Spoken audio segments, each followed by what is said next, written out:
Hello everyone. I wanted to make a video talking about some of the different parts in the ensemble piece that we'll hopefully do at some point when we can all meet together.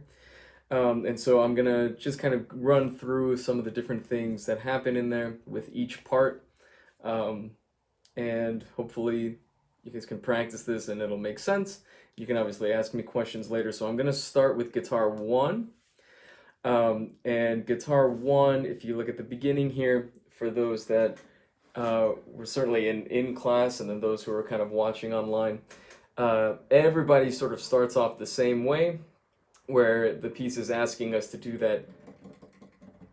that light tapping on the top bout. This is the bout, this top bout of the guitar. Just some light tapping, and then when we all kind of do it together, it has this kind of effect of sounding like rain, which is where the name of this piece comes from. It's a pretty cool effect. Um, and when we're able to kind of play this together, I will be leading everybody in and sort of cutting each part off to go to the next part. So again, in part one, since we're talking about part one right now, if we looked at measure 13, if we look at measure 13, that note is an E.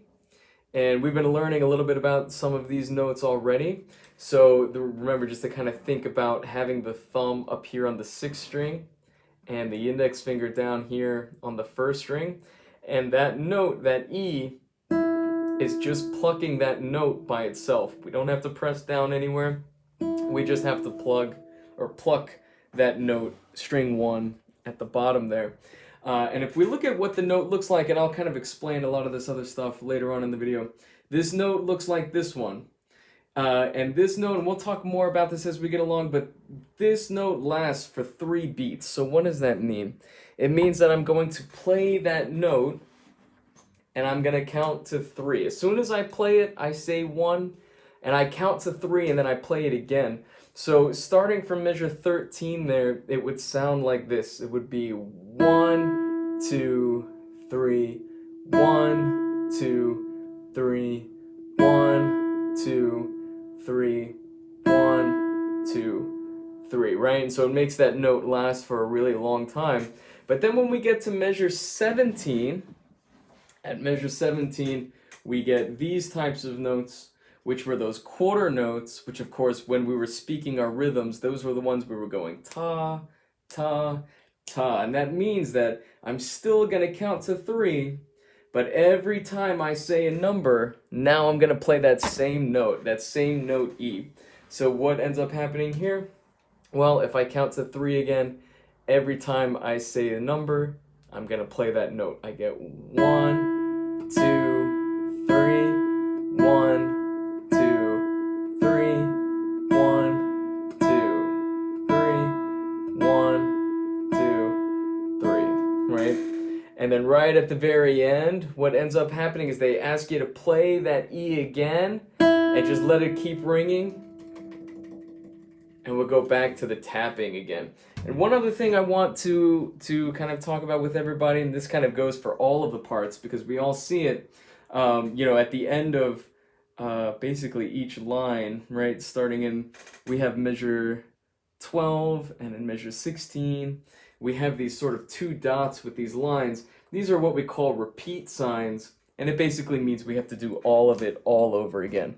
I'm not going to worry too much about the repeats necessarily, at least not right now, not for this video. It's mostly about just practicing the part and getting used to what it all means essentially. So now I'm gonna go on to part 3, guitar 3, because some of the second graders I've also asked to help me out with part 3 as well, guitar 3, which it starts off the same way guitar 1 does. A lot of tapping up on top, right? Everybody starts off doing that, these little tapping up here to make it sound like rain. But then starting in measure 9, we get a couple of different things. So if I come back to my board here, these are some notes that we haven't talked about, but one of the things, we can still play them. If we look at over here, we have this 4 with a circle around it. That happens in measure 9, and it's the same note in measure 10. And then in measure 11, we get this 5 with a circle around it. And basically what that's telling us is telling us which string to play. And for this, we're actually going to use our thumb to do this. So if we look at measure 9, there's a 4 with the circle around it. And I'm going to find string 4. 1, 2, 3, 4, right? From the bottom, counting up. 1, 2, 3, and 4.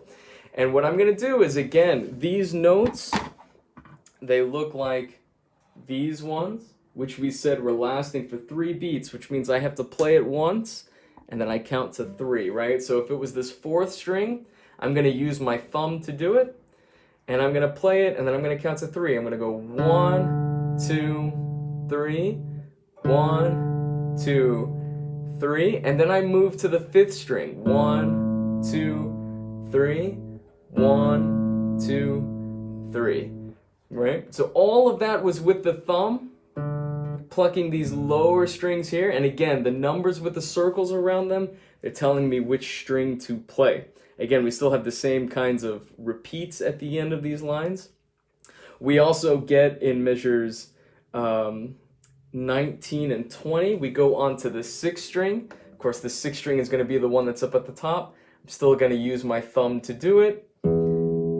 And this time I get that low 6th string. So if I was starting from measure 17, we kind of go through each one. We start on the 4th string, go to the 5th string, and then the 6th string. So measure 17 through 20 sounds like this.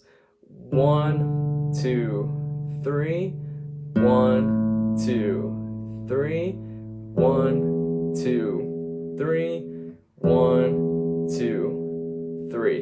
And then again, when we get to the end, we get this 5th string, and just like all the other parts, we kind of come back to the tapping. And then the last thing that I wanted to talk about was part 2. This, I had some of the 3rd graders helping me out with this because this is a little bit trickier of a part. In this case, again, we start off with the tapping, but we get a little bit of a different technique, and we're going to change this sort of slightly. Starting in measure 5, we get 2 notes. We have this A. The A is on this 3rd string, 2nd fret. I'm going to use my middle finger to press on the 3rd string, 2nd fret. And I'm going to use my thumb, 1, 2, 3. My thumb will be on the 3rd string, and my index finger will be on the 2nd string. And essentially what they're asking us to do is to go back and forth between these. So I pluck this one with my thumb, and then this one with my index, and they go back and forth this way. Now, one of the things that I want to really make sure, I know we're really used to using the rest stroke technique. The rest stroke is when we press the string and we pluck it, and then we land on the string above it, like so. But in order to play this part, you can't do that. We want these notes to kind of ring together, and even if you do them as rest strokes, the fingers are going to get in each other's way. So you really have to make sure that even when you pluck with the thumb, it's not touching the string, and then even with my index finger, it's just this is what we call a free stroke, where my finger just kind of lands freely in midair. And the idea is that I go back and forth between thumb and index on strings 3 and 2, and I'm gonna hold this A, which is on the fret 2 of string 3, and that is this entire part. It repeats a lot, so we'll get a lot of good practice doing this. And if we remember from when we were speaking these rhythms, these were the ones where we were going T, T, T, T, T, T, T, T. So they do go a little bit faster. So it's also part of the reason we don't want to do them as rest strokes.